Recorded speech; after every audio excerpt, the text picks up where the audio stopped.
મોરબી મહાનગરપાલિકાની ચૂંટણીમાં ward number 6 માં ભાજપ વિરુદ્ધ સ્થાનિકોમાં નારાજગી જોવા મળી રહી છે। સ્થાનિકોનો આક્ષેપ છે કે ભાજપના પૂર્વ નગરસેવક સીતાબા જાડેજા ગત ટર્મમાં કાઉન્સિલર હતા, પરંતુ તેમની અવગણના કરી ટિકિટ ન આપતા તેમના પતિ અનોપસિંહ જાડેજાએ અપક્ષ ઉમેદવારી નોંધાવી।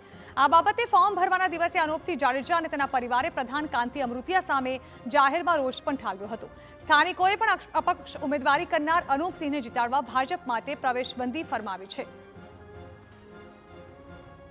મહાનગરપાલિકાની ચૂંટણીને લઈને ક્યાંક ને ક્યાંક ભાજપમાં અસંતોષ જોવા મળે છે, ત્યારે હવે સ્થાનિકો પણ જે પ્રકારે નેતાઓની પ્રવેશબંધીના બોર્ડ લગાવી રહ્યા છે। જોઈ શકાય છે કે વોર્ડ નંબર 6માં ભારતીય જનતા પાર્ટીના જે આ નેતાઓ અને આગેવાનો છે તેને ચૂંટણીનો પ્રચાર કરવા માટે અને મત માગવા માટે આવું નહીં તે પ્રકારના બેનરો લાગ્યા છે। શું કહેશો, આ બેનર લગાવવામાં આવેલું છે અને ત્યારે કઈ પ્રકારનો વિરોધ?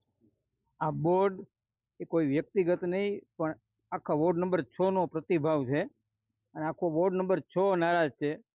જ્યારે આટલા બધા કર્મસ્થ અને બુદ્ધિશાળી વ્યક્તિ ભાજપ પક્ષની 35 વર્ષ સેવા કરી અને પક્ષે ગમે તે કારણે એને આ વખતે ચૂંટણીનો મોકો આપ્યો નથી, એટલે અનોપસિંહભાઈ અને એના ધર્મપત્ની સીતાબા બંને અપક્ષ ઊભા છે। અને આ સંપૂર્ણ વોર્ડ નંબર 6નો જ આદેશ હતો કે ભાઈ તમે અપક્ષ ઊભા રહ્યો, તમને જીતાડવાની જવાબદારી વોર્ડ નંબર 6ની છે। જાગતા પ્રહરી છે।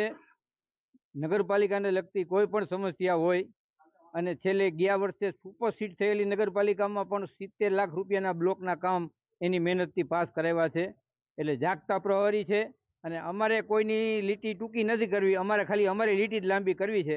આ વોર્ડ નંબર 6ની અપેક્ષા છે અને અમે બંને ઉમેદવારને જીતાડીશું જ એવો અમારો વિશ્વાસ છે। એ ચોક્કસથી ક્યાંક ને ક્યાંક જે ભારતીય જનતા પાર્ટી દ્વારા તેના જૂના જોગીઓ છે તેની અવગણના કરવામાં આવી છે અને તેને લઈને જે ભારતીય જનતા પાર્ટીના પૂર્વ નગરસેવકોની સાથે તેમના સમર્થકો છે તેમાં પણ નારાજગી જોવા મળી રહી છે અને તેને લઈને જ વોર્ડ નંબર 6માં આ બેનર લગાવવામાં આવ્યું છે અને ભાજપના નેતાઓને પ્રવેશબંધી માટેની જે જાહેરાત છે તે વોર્ડ નંબર 6ના સ્થાનિકો દ્વારા કરવામાં આવી છે। ભાસ્કર જોશી, TV9 ગુજરાતી, મોરબી।